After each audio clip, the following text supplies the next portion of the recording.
وضو سے فارغ ہونے کے بعد ذکر اشہد ان لا الہ الا اللہ وحدہ لا شریک لہ واشہد ان محمدا عبدہ ورسولہ۔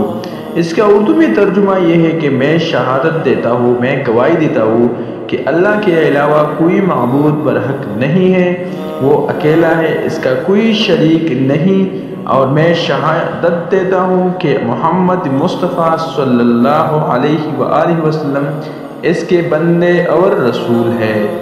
دوسری نمبر ہے کہ اللہم اجعلنی من التوابین وجعلنی من المتطہرین، اور اس کا یہ اردو میں ترجمہ ہے کہ اے اللہ مجھے بہت توبہ کرنے والوں میں بنا دے اور مجھے پاک رہنے والوں میں بنا دے۔ 15 نمبر جو اس آیات ہے سبحانک اللہم و بحمدک اشہد ان لا الہ الا اللہ وانت استغفرک واتوب الیک۔